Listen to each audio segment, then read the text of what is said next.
Bien, est-ce que vous pouvez vous présenter?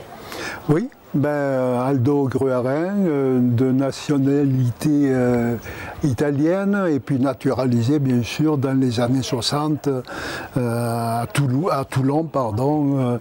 Je suis né donc dans la région de Venise et je suis arrivé de suite après la guerre donc dans la région toulousaine avec ma famille, avec mes parents et mon frère. Et puis voilà, j'ai passé toute mon enfance dans la région du Gers et la Haute-Garonne. Et avant d'arriver sur Toulon. Donc Aldo Gruarin, en fait c'est Arnaldo Gruarin et non pas Aldo. Aldo, c'est une petite histoire, c'est celle.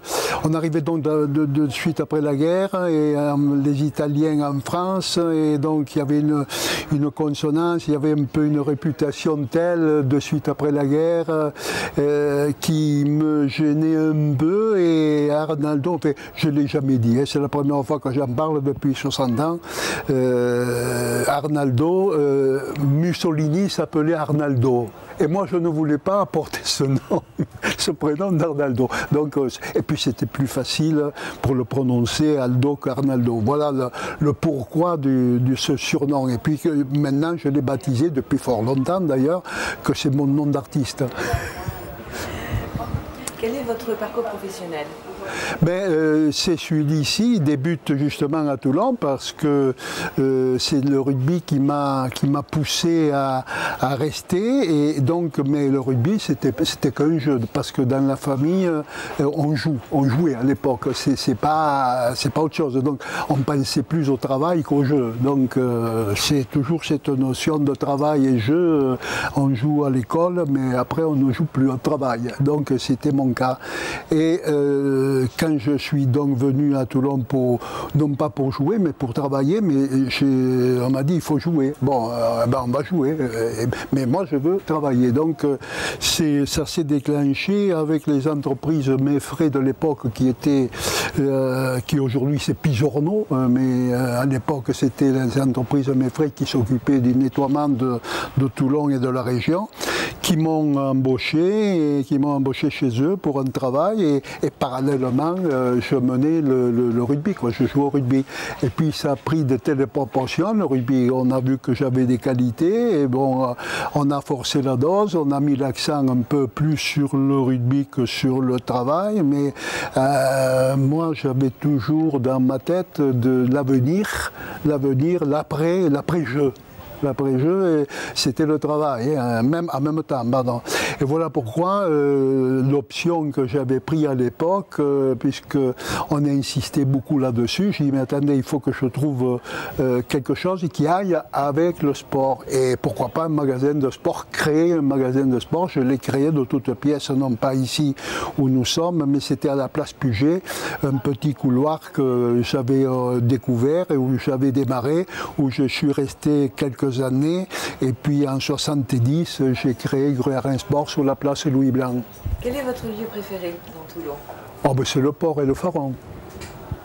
J'arriverai difficilement à les scinder parce qu'au Pharon, je vois tout.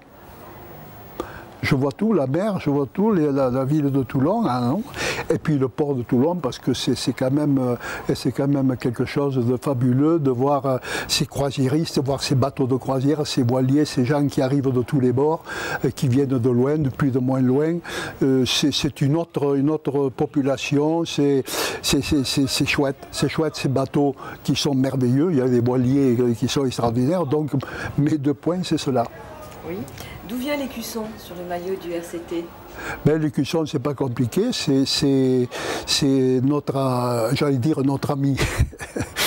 Mayol, Félix Mayol, qui à l'époque c'était un artiste, enfin, il chantait, donc, et il avait à sa boutonnière, il avait toujours un brin de muguet, et puis qui portait ça. Et puis un jour, il portait le muguet, mais il ne connaissait pas le stade de Mayol. Quand il portait le muguet, il connaissait pas ni le rugby ni le stade de Mayol.